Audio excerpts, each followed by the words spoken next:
Blessed morning po sa ating lahat. Morning po. Hello po, good morning! Morning!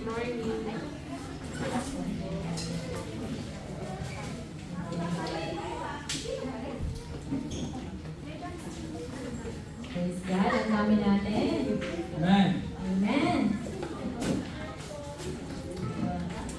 Isang palakpak nga po para sa Panginoon. Hallelujah. Yes, God. Hallelujah. Jesus, Lord, nandito po kami, Lord, sa iyong bahay, panambangan, Panginoon, sa oras na ito, God. Hallelujah, Lord. Ito ang maging sentro, Lord, ng aming servisyo, Panginoon. Hallelujah. Lord, we declare peace, Lord God. We declare healing, Panginoon, sa buhay ng bawat isa sa amin, Lord, sa natin ito, God. Hallelujah. Narito kami, Panginoon. Hallelujah, Jesus. We worship you, Holy Spirit. Hallelujah. We welcome you, Holy Spirit, in this place, Lord God. Hallelujah. Salisikin mo po ang buhay ng bawat isa sa amin, Panginoon. Hallelujah. Yes, God.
Narito kami.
Hallelujah. Hallelujah, Lord.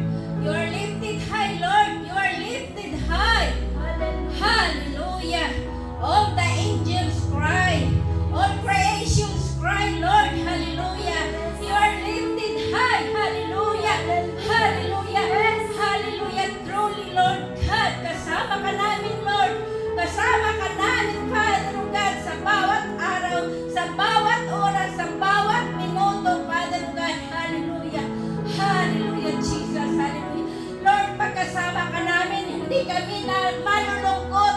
Pagkasama ka namin, hindi kami nalulumbay, Father God. Dahil, Lord God, Ikaw ang Diyos na nagbigay sa amin ng kasayahan sa aming mga puso. Ikaw ang Diyos na nagbigay sa amin ng galak sa bawat araw, Father God. Hallelujah. O nalalala siyang dahanin na nagkere, na dahanin manisyan na mahani na nisyan na nakada. Ulahani, ulahani, ulahani, ulahani, ulahani. Hallelujah. Hallelujah, hallelujah, Jesus. Hallelujah, hallelujah. All the angels cry, Lord. All creations cry, Father, oh God. Lord, you deserve to be lifted up, Father, oh God. Hallelujah. Hallelujah, Jesus. Hallelujah. Lord, salamat, Lord God. Salamat sa araw na ito, Father God. This is the day that you have made, that we're going to rejoice and be glad in it, Father God. Hallelujah. Hallelujah. Hallelujah. But Lord, before we enter into your throne, Father God, Lord, saleksekin mo, Lord, ang bawat puso ng iyong mga anak. Ang bawat puso ng iyong mga anak, kung kami ay tulog, Father God, ang bawat isipan ng iyong mga anak, Lord, kung nakapokus ba ito sa iyo, Father God, sa araw na ito, sa araw ng pagsamba, Father God. Hallelujah. Hallelujah. Hallelujah. Hallelujah, Jesus, Lord. Kumilos ka, Lord God. Kumilos ka sa aming kalagitnaan. Gisingin mo ang aming mga pusong tulog, Father God. Gisingin mo ito, Father God, at gawin itong great awakening, Father God, sa bawat mga anak ko, Father God. Hallelujah. Hallelujah, Jesus. Hallelujah. And I pray, Father God, even sa anak mo, Lord, na mag-deliver ng iyong salita, Father God. I pray, Lord, na ikaw, Father God, ang mag-bless sa kanya, Father God. Ikaw ang makita sa kanyang katakuan, Father God. Ikaw ang may taas at siya ang may baba, Father God. Lord, I pray, Father God, that you send the millions of angels, Lord, in this place, Father God, to surround us, Father God, para walang mga kaaway, Lord God, ang makasira nito, Father God. Jesus, I pray, Lord, from the beginning and the end, Father God, we have a victorious service, Father God. Hallelujah. Hallelujah, Lord. Even sa mga magdala, sa teachers, Lord, na magdala ng mga bata, Lord God, samahan mo siya, Lord. Bigyan mo siya ng patience, wisdom, knowledge. Even, Lord God, ikaw, Father God, ang kumilos sa kalagitnaan sa servisyo na ito, Father. Lahat ng ito, Lord, ibalik ko sa iyo. In Jesus' mighty name. Amen. Message about the Lord's Fourth Day. Kung nasa likuran, mismo, let us respect the presence of our living God. Okay, bago po tayo dumako sa ating topic po sa buwan na ito, gusto ko pong bigyan ng isang napakahalagang encouragement. Ito pong buwan ng July. Ito pong buwan ng July, ito po ay 7th month of the year. At pag sinabi po natin number 7, sa Bible po, ito ay napaka-significant. Sapagkat ito po ay sumisimbolo sa Biblia ng completion ng creation. At doon po sa Biblia, dito po nagpahinga. No? Yung number 7 or 7 days, nagpahinga po ang ating Panginoon. At ang July po, sa spiritual understanding, ito po ay nagtatawag ng personal empowerment.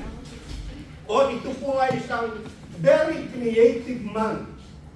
Kaya nga itong buwan na ito sa mga tunay na Kristiyano ay napakaganda ng kahulugan nito sa buhay natin. No? Kaya po ang topic po natin ngayong buwan, at lalo na po sa isang pamilya, no? Sa isang pamilya, ito po ay napaka-importante. So we will go to our topic this month about yung pong team natin sa buwan na ito is Lord over my family. So, kung titingnan po natin itong ibig sabihin po ng Lord po, yung the word Lord, pwede po itong gamitin sa tao. No? Pwede po itong gamitin sa deity o kung sino yung ating pinapanginoon. Sino ba talaga yung pinapanginoon natin? Kaya pag nagkamali po tayo kung sino yung pinapanginoon natin, pwede po ang ating pamilya, iba ang maging Panginoon. Sa halip na ang ating Diyos na si Jesucristo ang maging Panginoon, iba yung magiging Panginoon. So gusto ko pong magkwento about the history or Bible history sa Old Testament po. Alam niyo mga minamahal kong mga kapatid, yung kauna-unang institusyon na ginawa po ng ating Diyos ay doon po sa Garden of Eden at walang iba po yun kundi ang pamilya. Ang pamilya. So ang ibig po sabihin mga minamahal kong mga kapatid, yung Garden of Eden, ito po yung unang tahanan. Sabihin mo nga sa iyong katabi, ang Garden of Eden, yung unang tahanan ng tao. Nauna at higit pa sa ating Panginoon, ito po ay mga Diyos-Diyosa. Kaya nga, sa pag-iingatan po natin, una ang ating sarili, sapagkat kung ano ang pinaglilingkuran ninyo, yun po ang anyo ng inyong tahanan. Yun ang magiging anyo ng inyong tahanan. Kaya sa verse na ito, no, it is a powerful declaration of faith and commitment and emphasizing the importance and dedicating ourselves or yung pong household natin to God. It serves as a reminder of the significant choosing to serve the Lord in every aspect of our life, including po yung ating tahanan. Kaya nga po mga minamahal kong mga kapatid, dapat maunawaan po natin kasi ang nagwawasak po ng tahanan ay yung kung sino ang pinaglilingkuran mo na higit pa sa ating dakilang Diyos. Kaya tayo dapat mag-ingat. Kaya po, being Lord of our family sa Scripture po, ito ay isang responsibilidad. Ito ay isang pagmamahal o itong pamumuno under the authority of our God. Kung saan po matatagpuan po natin yung spiritual guidance, yung pag-iingat, at kung ano po yung ating pina-priority. Mga magulang, makinig po kayong mabuti. No? At ito po ay tumatawag sa pagiging isang leader sa ating household. Kung sino ang pinaglilingkuran natin. Anong protection meron tayo? Anong nature or nurture ang ginagawa na po natin? Ito pa ay dominant, no? O pang-aapi, o ito ay dinadala natin ng ating tahanan para maglingkod sa tunay na Diyos. Kaya nga ang topic na ito ay binabalaan tayo ng pag-iingat kung sino ba ang pinaglilingkuran po natin. Alam nyo, minsan nakakalungkot po. It's sad to say, pag minsan pumasok po tayo sa isang tahanan, ang pinaglilingkuran po nila ay ang social media. Lahat ng sulok naka-cellphone. Do you think ito po ang gusto ng Diyos sa ating tahanan? Hindi ko po sinasabing masama. Pero kapag yan na ang nagdo-dominate po sa ating loob ng tahanan, masama na po yan. Minsan po, maliit na bata, tinetrain agad nila para humawak ng cellphone. bakit hindi po natin gamitin itong Biblia? Turuan po natin magbasa ng ating Diyos. So sa aking kapanahunan, nakakalungkot na po ang anyo ng mga tahanan. Hindi na po talaga ang Diyos. Kaya nga dito po sa ating topic, Lord, over my family, dapat may pag-iingat. Sino po ba talaga yung pinaglilingkuran mo? Sino po ba talaga ang Panginoon ng iyong tahanan? Ito ba ay ang pera o yung iyong sariling mga kagustuhan? Tunay ba na ang salita ng Diyos ang siyang pinakapundasyon ng ating tahanan? At to say Jesus Christ is Lord over my family, it means His authority. Dapat si Kristo po ang nakatrono, siya po ang may authority. Siya ang may pag-ibig at siya ang may power, may kapangyarihan po siya. In every corner of our house, Jesus must be in authority. Tayo lang pong mga ama, mga ina, ito ay binigay lang sa atin ng ating Panginoon upang tayo ay magkaroon ng authority or leadership sa ating tahanan. Kaya pag nagkamali po tayo, yung tahanan po natin ay unti-unting wawasakin ng kasalanan nang nangyari po doon sa Garden of Eden. At tandaan po natin ang pinaka-target po ng enemy, because this is the first institution na ginawa ng Diyos sa Garden of Eden. Ito rin ang unang target ng enemy upang wasakin po ito. Kaya nga kailangan dito po sa ating topic, Jesus Christ must be the Lord of our family. Kaya iingatan po natin itong Lord of over our family. Kasi pwede po tayong magkamali. No, pwede tayong magkamali. So ngayon pong umagang ito, ang kailangan po natin na, ang title po ng ating pag-aaralan, Building a Strong Foundation for Your Family. Pagbuo ng matibay na pundasyon para sa ating mga pamilya. Kasi po bakit? Kung ang Panginoon talaga ang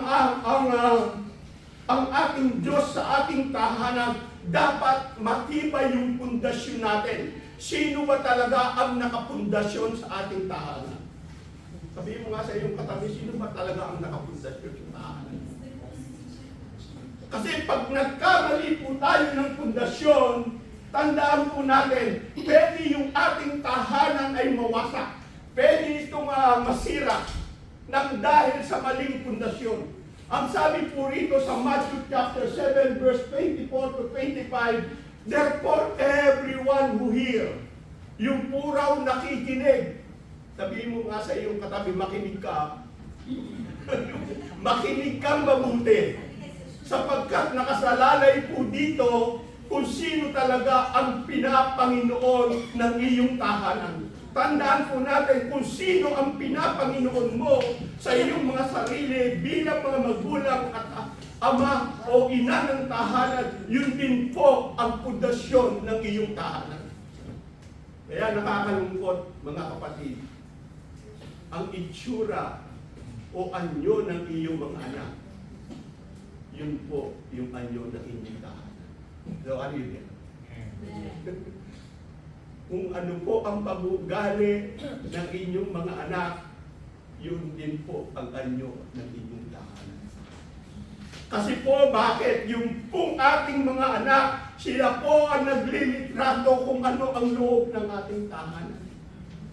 Kaya mag-ingat po tayo. Ang sabi niya, therefore everyone who hear the word of mine and put it into practice.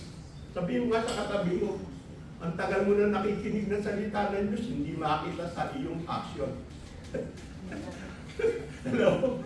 Hindi makita sa iyong action. Ang sabi rito, no?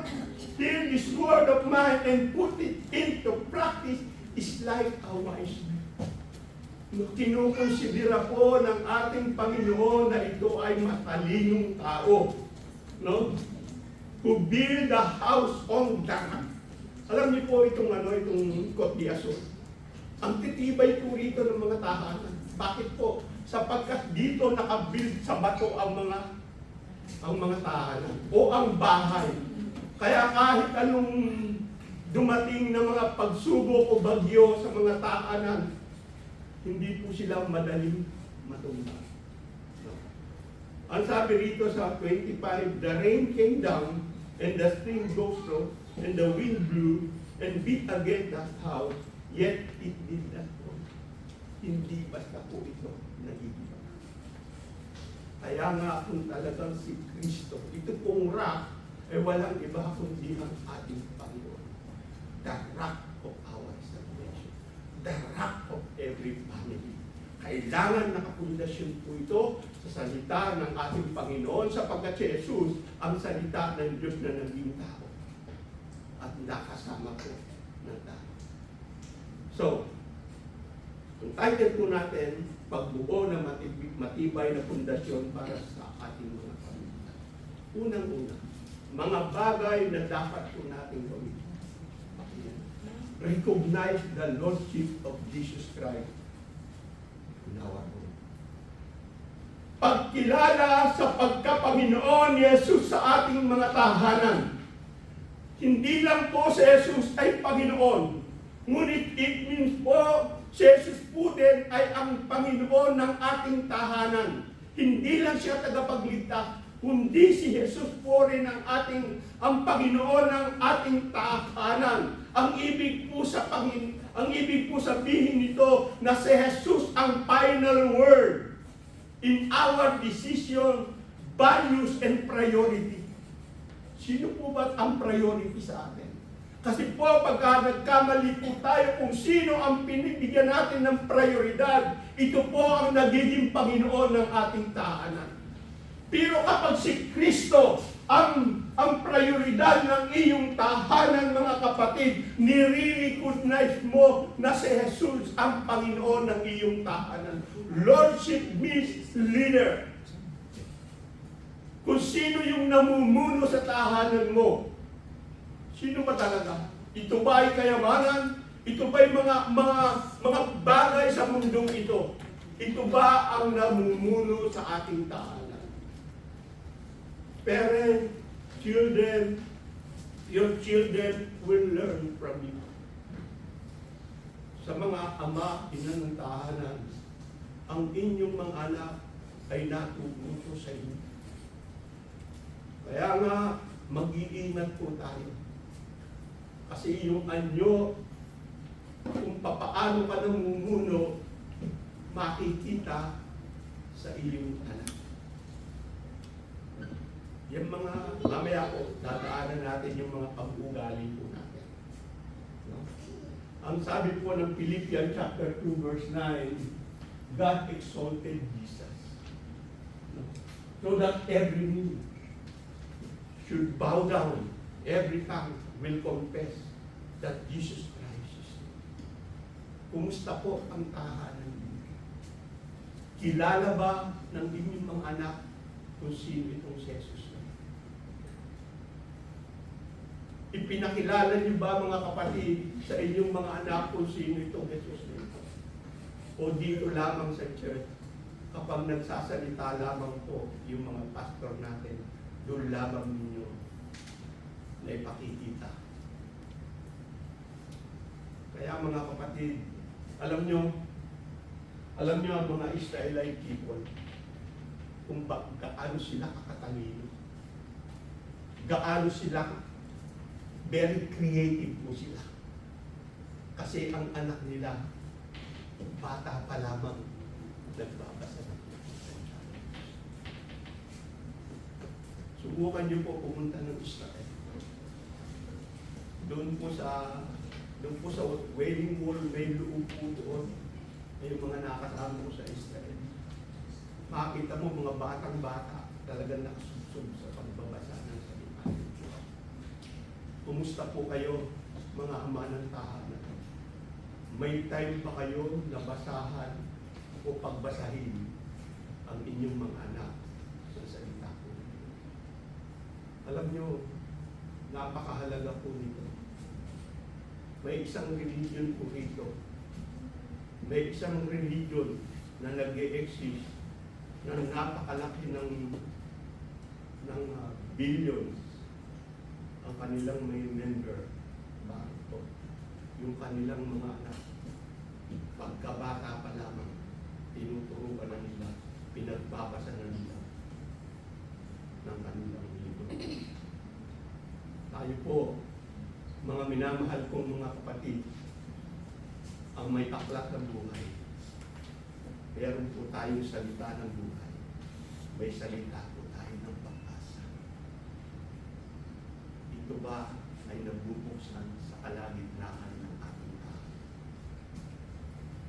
Kaya pag hindi po tayo nag-ingat, ang ating tahanan, iba ang magiging Panginoon.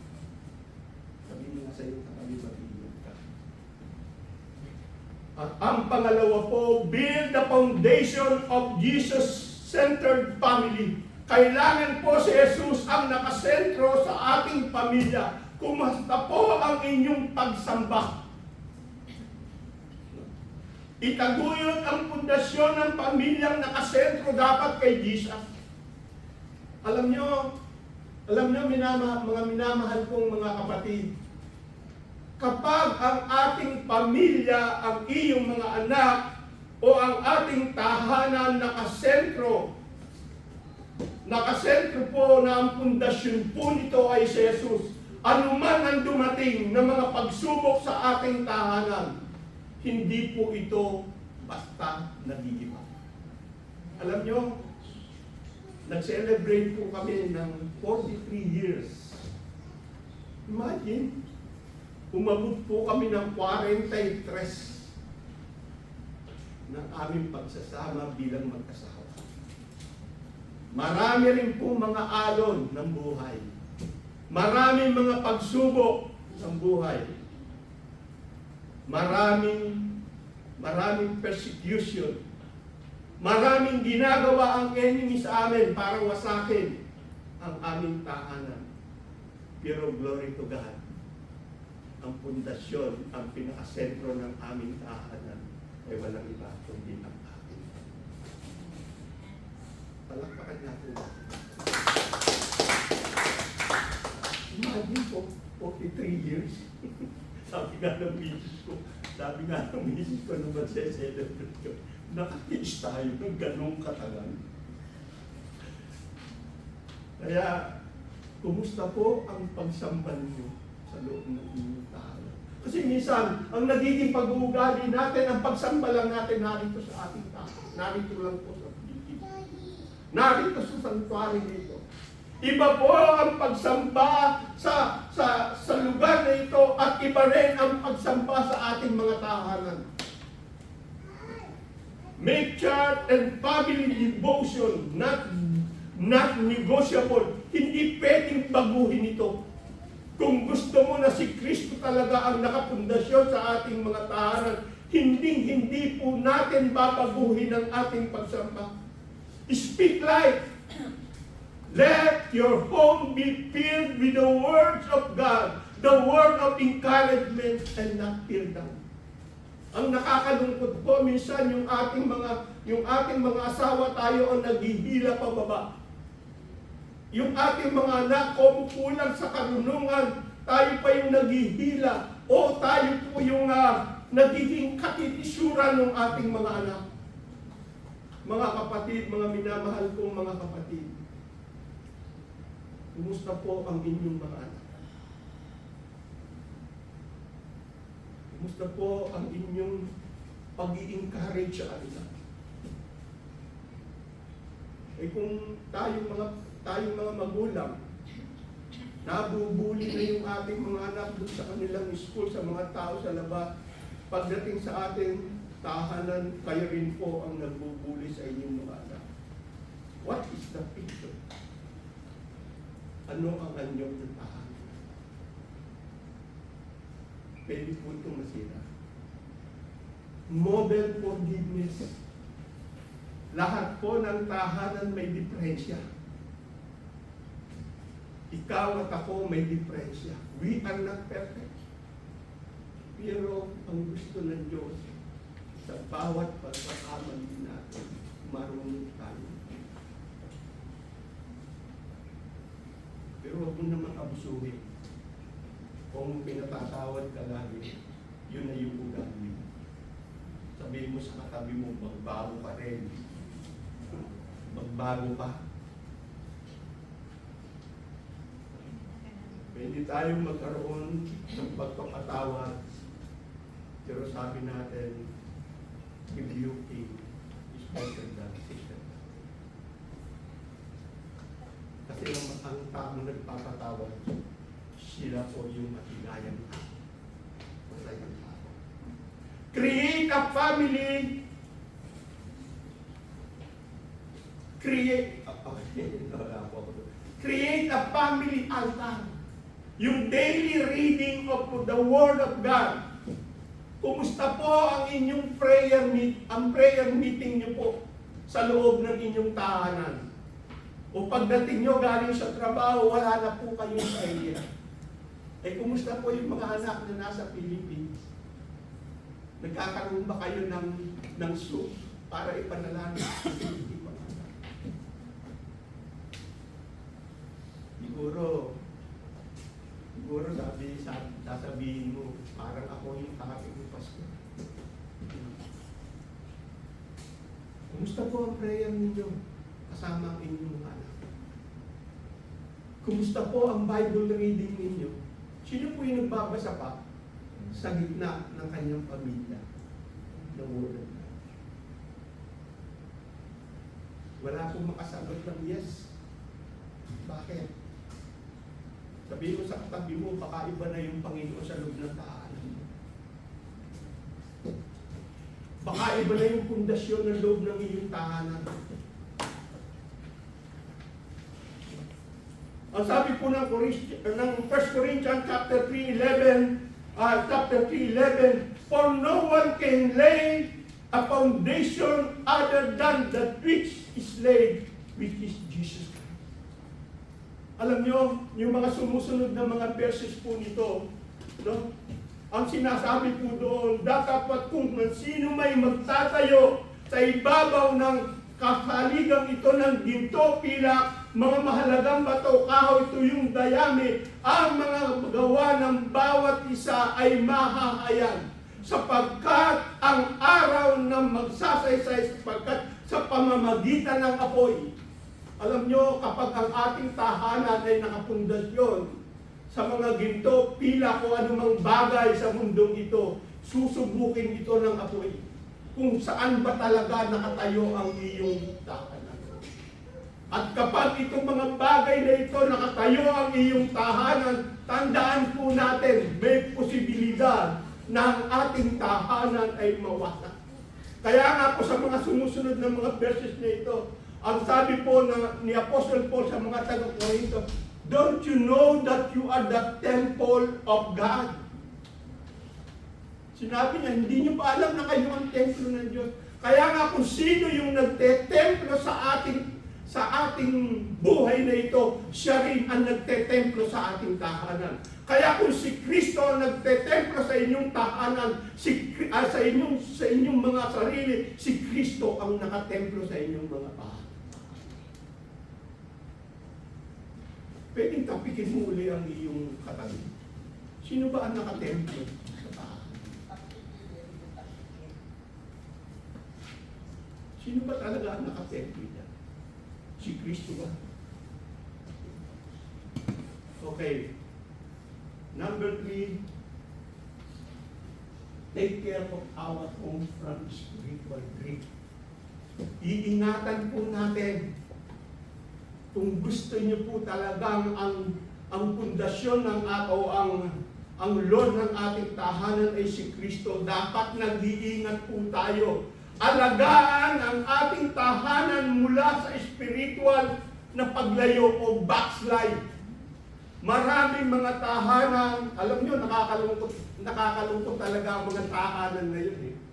Kasi kapag nag-backslide yung tatay, kasama na pati yung mga anak. Hello? Kasama na yung isinasama nila sa paglayo nila ang kanilang pamilya.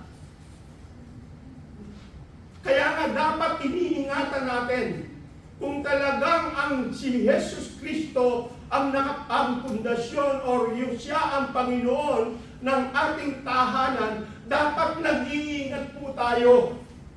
Inaalagaan natin ang ating tahanan mula sa spiritual na paglayo. Huwag po natin ilalayo. Kung ikaw man, sabi ko nga doon sa aking minsan pinopos na encouragement, kung ikaw ay napapagod, pwede ka naman magpahinga. Pero yung mga anak mo, huwag mong pagpahingayin. Huwag mong pagpahingayin sa pagsunod sa ating Panginoon.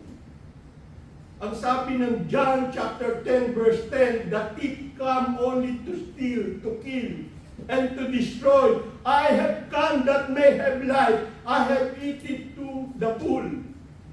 Alam nyo, ang target ng enemy ay ang ating mga pamilya. Ang gusto po ng enemy, nag-create siya ng division.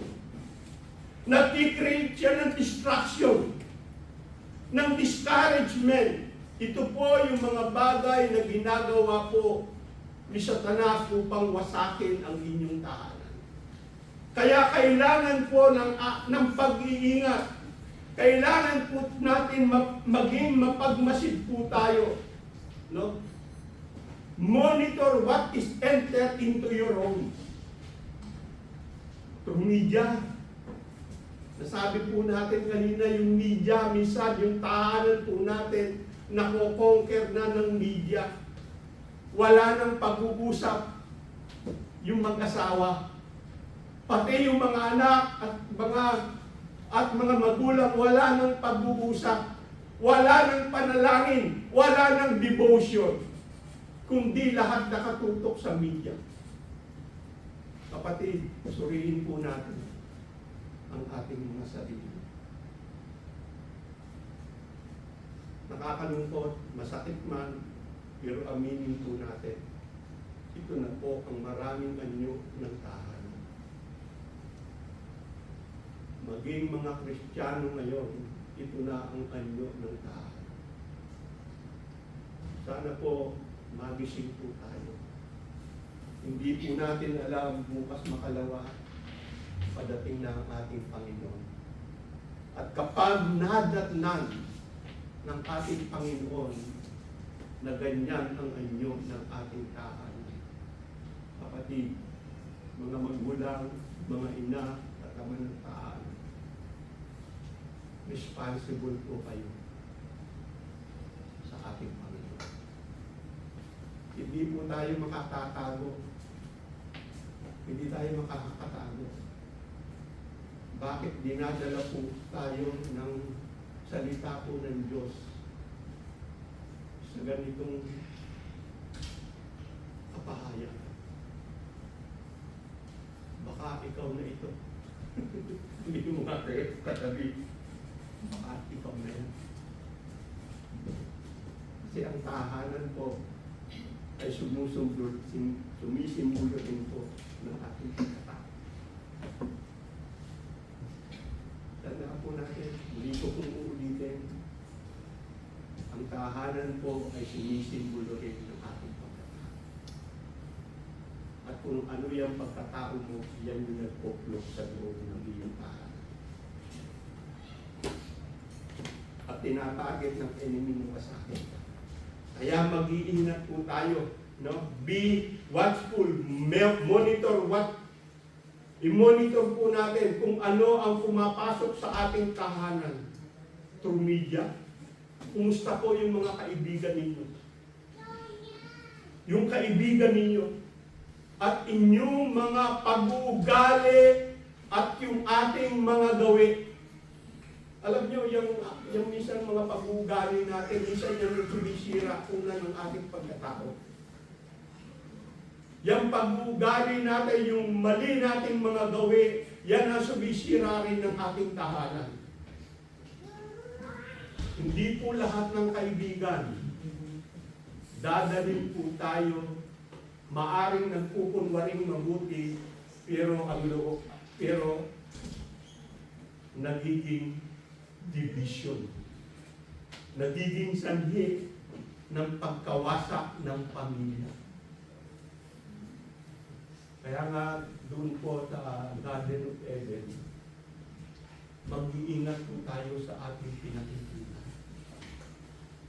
Hindi akala natin mabuti ay magbubuo ng ating pamilya. Hindi lahat ng maayos pakinggan natin. Alam niyo, sa Garden of Eden pa lang, alam na natin kung paano binawasak ng enemy ang ating tahanan. Kasi ang ginagamit ni Satanas, hindi po salita ng Diyos eh. Hello? Salita rin po ng Diyos ang ginamit ng enemy para wasakin yung unang pamilya, yung tahanan mo. Ganon din po sa kasalukuyan. Kung ginamit ni Satanas doon po sa unang tahanan ang salita ng Diyos, ganon din po sa ating kapanahunan. Hindi po siya nag-iiba ng strategy. But ang tao ang may problema. Alam niya na gano'n ang ginagawa, i-welcome pa rin natin, kasi kaibigan ko yan eh. Kaya mag-iingat po tayo sa ating nakakasalamuha. Tandaan po natin, ang Biblia nagsabi, no? Yung pong companion of the fool become fools. No? Pag-ingatan natin ng ating nakakasama sapagkat siya yung nagkukurap ng ating good character. Sa tingin natin, mabuti yung ipinapain sa atin, pero winawasak ang tahanan natin o ang ating pamilya, winawasak pati ang church. Ingatan po natin ang mga bagay na ito. We are one family. Nilagay po tayo sa isang sambahan upang mahalin natin ang ating mga pamilya at ang pamilya bilang isang church. Maging mapagmasid po tayo. Set spiritual boundary. Magdesisyon ka, kapatid. Sabihin mo sa iyong katabi, gumawa ka ng desisyon. Magdesisyon tayo. At ang dapat ay nakaka-align doon sa purpose natin. Hindi doon po sa mga bagay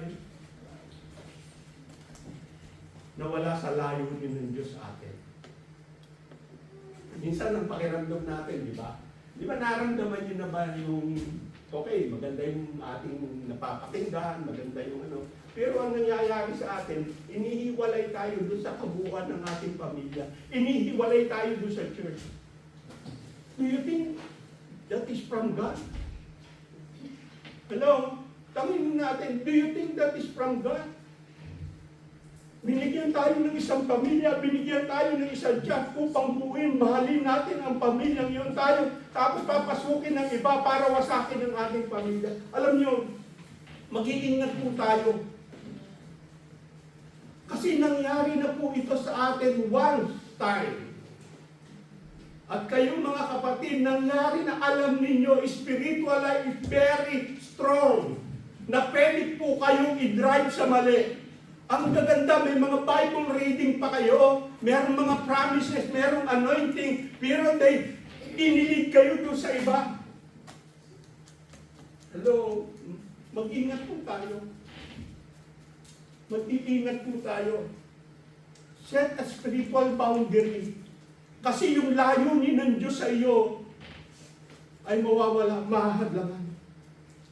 Kasi dito po tayo palalaguin, dito tayo palalakasin, dito natin madidiskubre ang ating mga talento upang magamit sa kapurihan ng ating Diyos.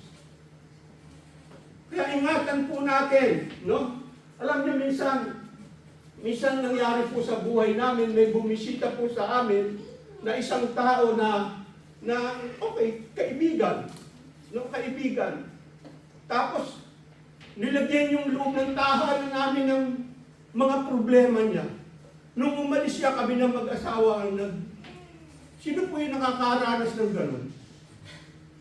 Napinisita lang kayo ng inyong kaibigan, tapos sinasikan yung loob ng tahanan ninyo, maging po sa pakikipag-usap sa telephone. Kasi spiritual life po yan. Yung pwede yung spirit niya, Kapag hindi ka attentive, pwede yung spirit yan mag-transfer sa'yo. At wawasakin ang loob ng iyong tao. Wake up po. Magising po tayo sa katotohanan. Spiritual life is more powerful than natural. Kung ano ang napagtatagumpayan ninyo sa spiritual life, yun po ang nagmamanifest sa natural. At kung ano ang failure mo doon sa inyong spiritual life, yun po ang nagmamanifest in the natural. Yun din po ang loob ng iyong tao. Kaya mag-iingat po tayo. No? Mag-iingat po tayo sapagkat si Satanas ay napunta rito upang wasakin, sirain. No? Magnakaw. Anong ninanakaw? Yung joy mo. Subukan mo. Yung bang kaibigan mo, yung sa loob ng iyong pamilya, naandun pa ang joy? Naandun pa yung division? Naandun pa yung separation? Kapag wala na yung joy, I think, hindi po yan ang kalooban ng Diyos. Nawawasak yung inyong relationship. Nawawala yung respeto mo sa iyong magulang, sa iyong mga anak, sa iyong mga kapatid. Nawawala ang respeto. It is a sign na hindi po unti-unting lumalayo, unti-unting nagbabackslide ang iyong pamilya, maging ang iyong sarili. Kaya maging aware po tayo, mag-decision ka, sabi mo sa iyong katabi, mag-decision ka. Kasi otherwise, wawasakin ang pamilya, wawasakin ang pagkatao. Yung mga habit natin, yung mga mali natin pag-uugali, minsan yan ang sumisira sa ating pagkatao. Alam niyo, nakarinig na kayong pag sinabi pa lang yung pangalan ng tao yun. Oh, yung tao yun, yabang yun. Ay, yung tao, kilala ko yun ako. Sobrang mapagmalaki yun. Nakarinig na kayo ng gano'n? Ay, yung tao yun. Ayun, sobrang bait yun. Number one yun, ang makilala ko. Very supportive. Ganun ba ang anyo ng pagkatao mo, kapatid? Kaya you need to set a boundary. Kapag hindi na ito umaayon sa layunin ng Diyos sa buhay mo, stop. We need to separate. O, kaibigan tayo. Pero kapag dinadrive mo na ako sa mali, at sa pagkukunwari mo, please, gusto ko mapagamit sa akin, Panginoon. Nawa po ang tamaan upang mabago ang anyo ng ating tahanan. Tayo po ay naglilingkod sa Diyos, hindi tayo naglilingkod sa tao. Huwag po natin gamitin o i-idol ang tao. Wala pong idol dito, kundi ang ating Panginoon. So, ilan na po? Mag-ingat po kayo. And then, leading with love and humility. Pangunguna na may pagmamahal at kababaang loob. Hindi yung bossing ka. Alam niyo, minsan na nakakalungkot yung ating mga asawa, ina-under natin. Hello? Babae, magpasakop po kayo sa inyong mga asawa. Bilang sila po ang headship ng ating family. Ibinigay po ng Diyos ang pangunguna sa isang lalaki, sa isang pamilya. Kaya po, huwag niyo pong underin ang inyong mga asawa. Sino po? Alam niyo, yung mga babae, mayroong dominant spirit yan. Kapag hindi natin naingatan yan, mga ama, natawa si isa kapatid. May dominant spirit yan, ingatan po natin yan. Kasi pwede po kayong i-drive sa mali. Kagaya po ni Adam at ni Eva. Nagkamali na nga yung babae, sinama pa yung asawa. Kaya, ano nangyari sa tahanan? Nawasak yung tahanan. Ang nangyari, lumayo ang tahanan sa Diyos. Dapat pangunahin po natin ito na may pag-ibig, na may pagpakumbaba. Ang ating Panginoong Yesus, no? Ang ating pong Panginoong Yesus, nilid po niya tayo sa pagmamahal at pagpapakumbaba. No, serve one another and reverend with Jesus. Paglingkuran po natin ang ating mga asawa, ang ating mga anak, ang loob ng ating tahanan na may pagpapakumbaba. Do something, maging sa ibang tao. Do something as a family to serve others. Nakakita na po kayo ng isang pamilya na minsan kung nabe-bless po sila, kasama yung anak nila, bine-bless yung mga taong nakapalibot po sa kanila. Kumusta po yung pagbibisita ninyo sa mga tahanan na nangangailangan ng panalangin? Kumusta po yung mga kumusta po kayo? Nakakaabot ba kayo ng mga taong nangangailangan ng pagkain o anumang mga bagay na kakulangan sa kanila? Dapat nakikita po sa ating mga sarili, napipicture po sa ating mga sarili, kung paano natin pinangungunahan ng pagmamahal at pagpapakumbaba ang ating tahanan. Sabi po ng 1 John chapter 4 verse 16, and so we know and really on the love of God has for us. God is love. Ipakita po natin na itong Panginoon ng ating tahanan ay Diyos ng pag-ibig. Nakapag-demonstrate ka na kayo ng pag-ibig ng Diyos. O gumagawa kayo ng mabuti para parangalanan yung sarili. No?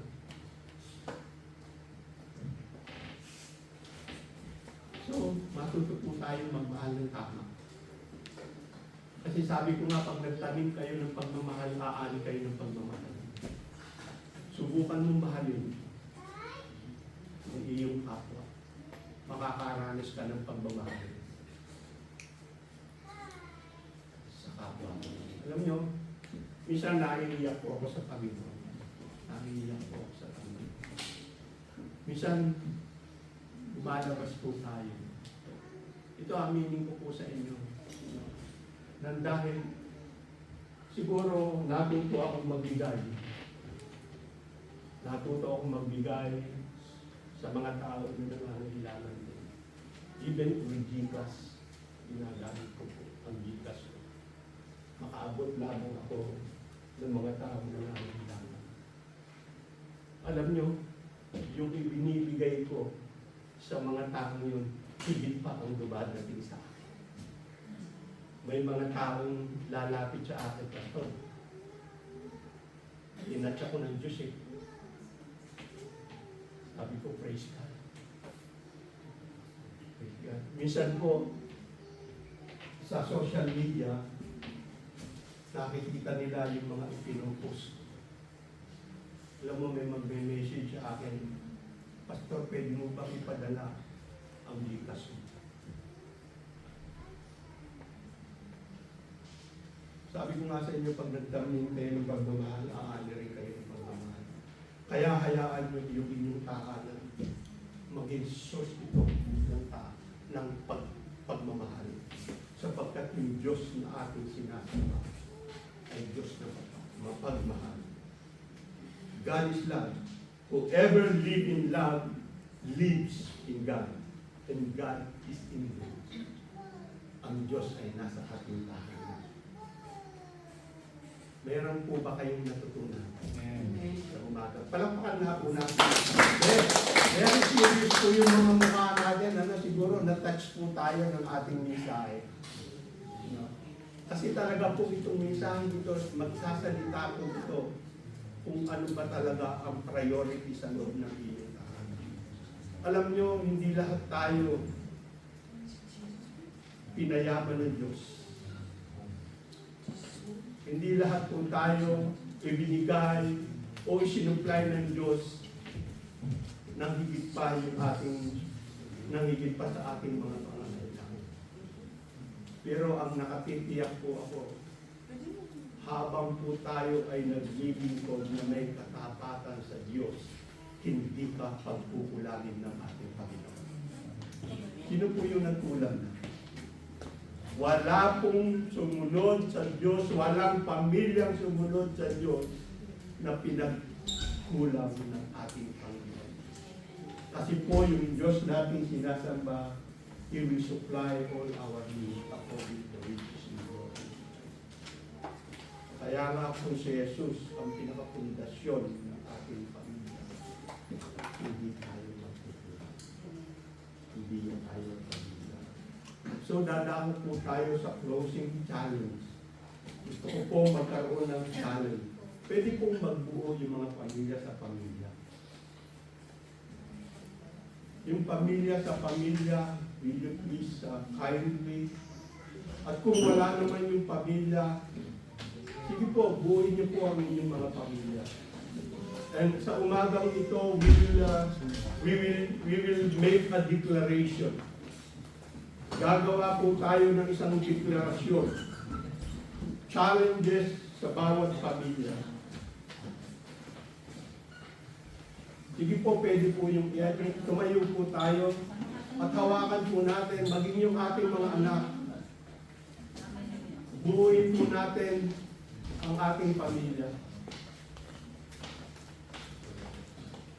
Sapagkat gusto po ng Panginoon, ilapat sa atin ang pagpapala ng isang pamilya. At magkakaroon po tayo ng declaration. Isang deklarasyon sa bawat family po natin upang ang ating family ay maingatan. Tayo po ay tumayo. Please po, sige po, kunin po natin ang ating mga anak. Kung ang ating mga apo ay nariyan, sige po yung ating mga bata. Will you please come inside the sanctuary? And hawak-hawak po ang kamay bilang isang pamilya. We will,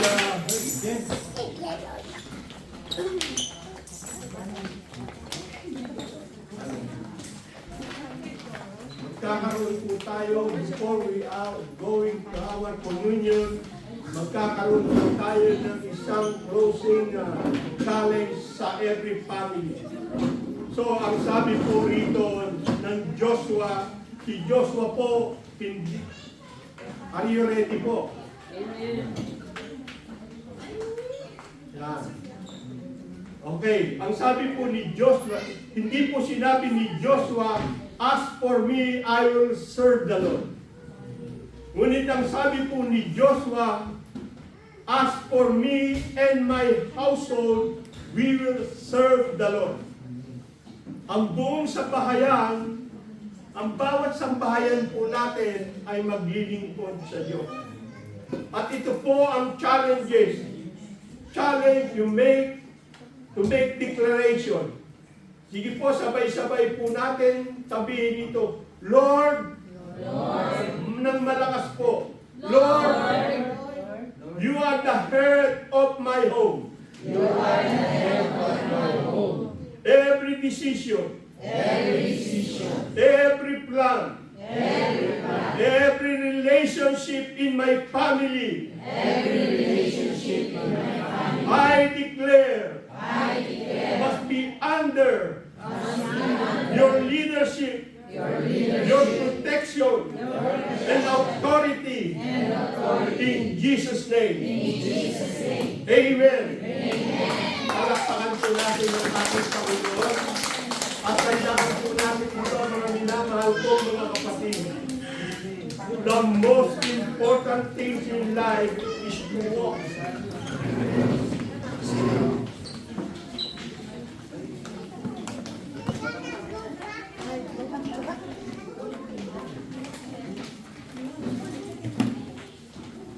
Tandaan natin, mga minamahal kong mga kapatid, the most important things in the family is to walk in and out, that we are reminded of who really ruled our home. Not schedule, not money, not personal agenda, but God Himself. God Himself. So, dadako tayo sa ating communion. Will you please, tayo po ay tumayo. and sing this song, prayer to me to the Lord, as we are going to partake our communion.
Brothers and sisters, hayaan po natin isentro ang ating puso't kaisipan sa kahalagahan po ng komunyon na ito.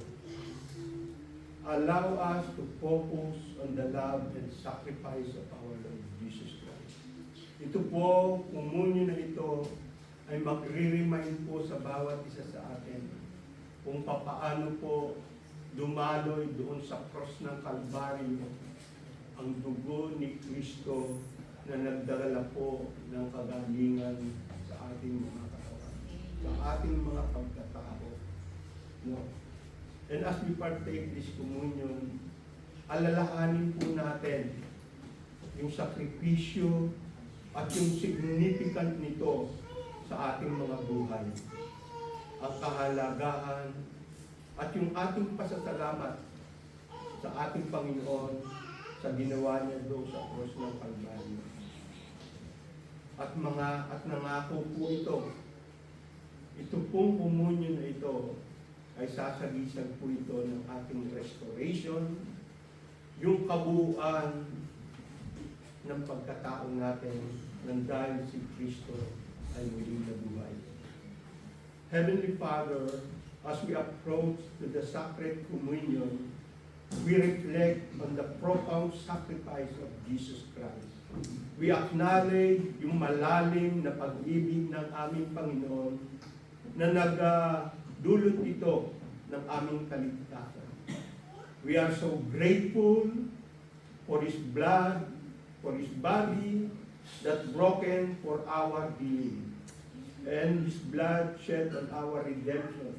As we partake this Holy Communion, we invite your presence to fill our grace and peace. Today we receive the promise of restoration and fullness that come to Christ's resurrection. May this moment strengthen our family relationship and deepen our relationship with you.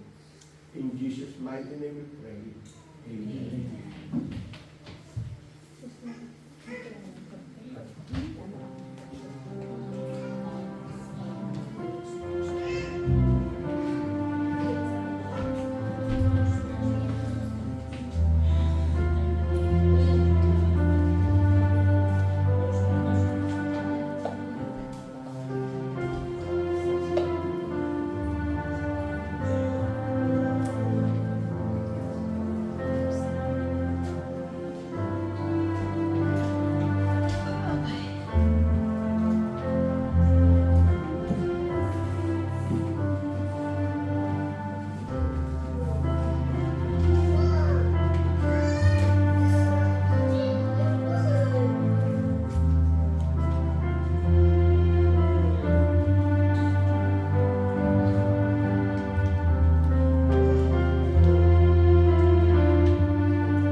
And when he had given thanks, he brake it and said, "Take it, this is my body which is broken for you. This do in remembrance of me." Sabay-sabay po natin.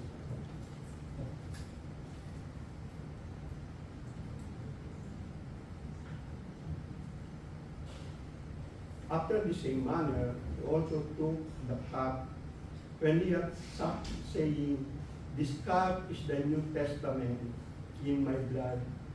This do ye as you drink it in remembrance of me."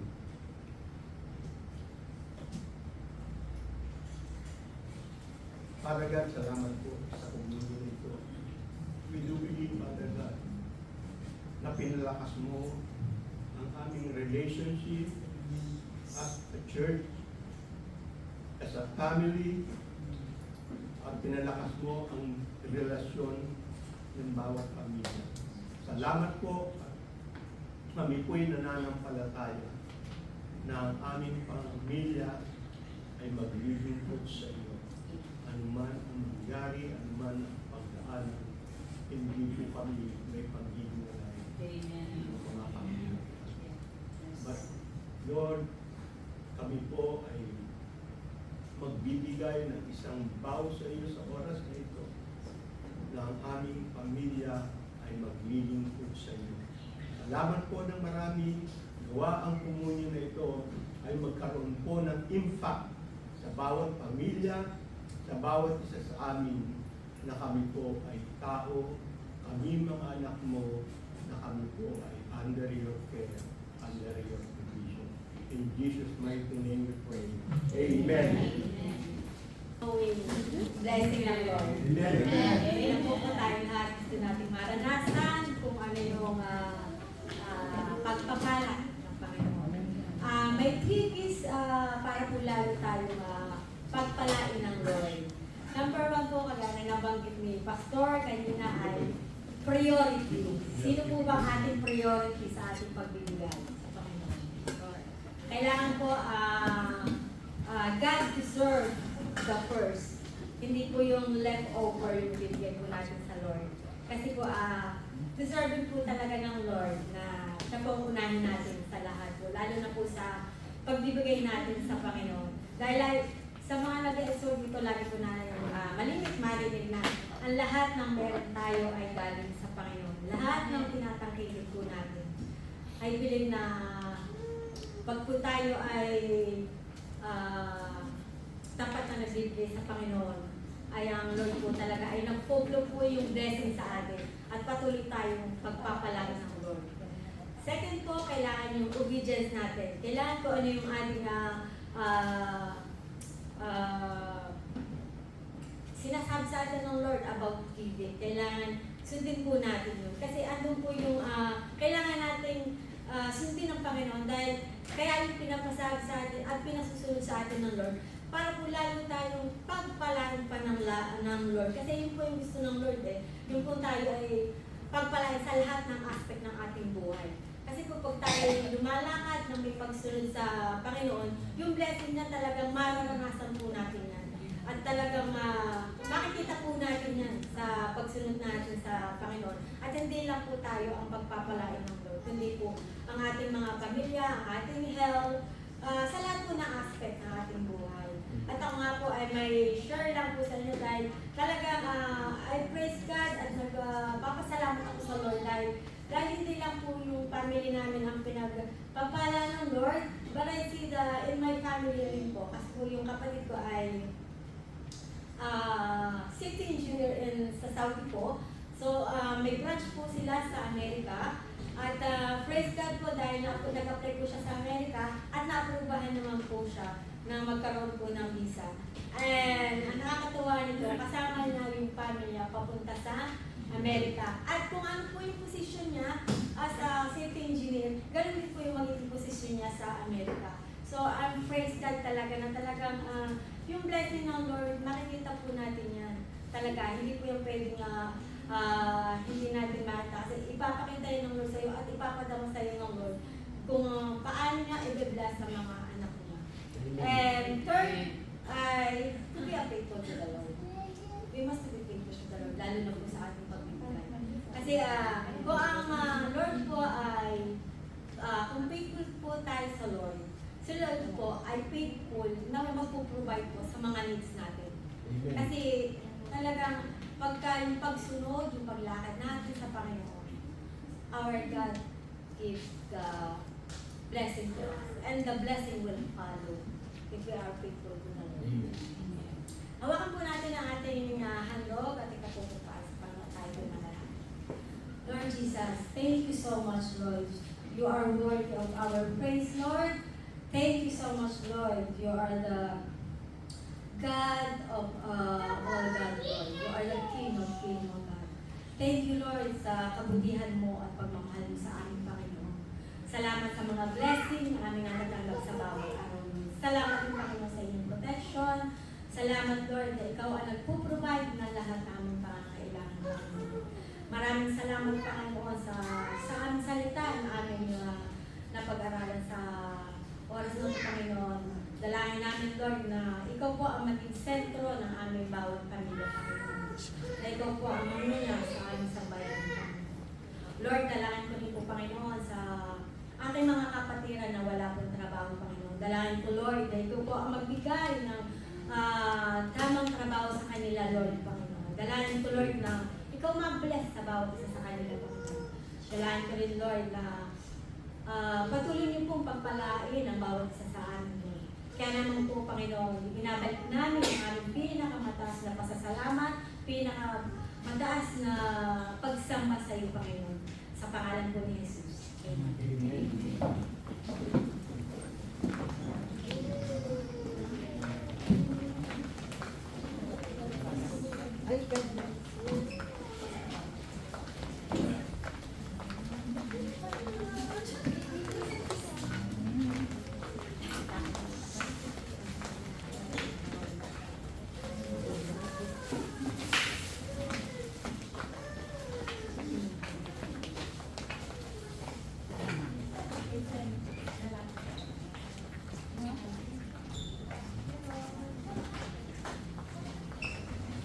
Tayo po'y malayang magpuri sa ating mahal na Panginoon. Amen. Hallelujah. Malayang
family po ay maging sentro ang ating Panginoon. Amen? Together, we will build the next generation na ang Panginoon ang sentro ng bawat pamilya. Handa po ba tayo? Amen! And now, let us proceed for our announcements. Every Sunday, 10 a.m. to 12 noon, our worship service. And every one of us po, kindly invite our friends, our family po na hindi pa po nakakapag-attend. Amen?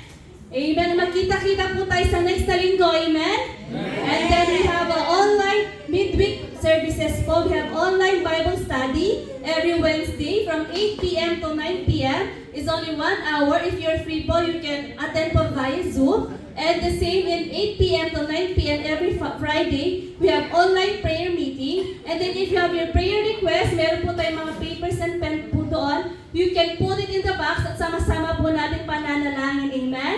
At sa bawat panalangin po ng ating idudulog sa ating Panginoon, every one of us is welcome po to be a living testimony every Sunday. Amen?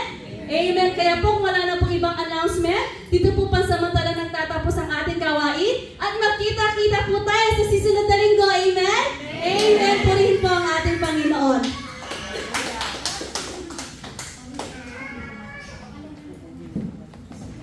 Sige po, tayo po ay tumayo lahat. Pwede po tayo tumayo lahat. At itaas po natin ang ating mga kamay towards heaven po. Heavenly Father, as we depart this place, help us to stand together in unity, in love, as a family, as a church. May our differences not divide us, but rather enrich our community.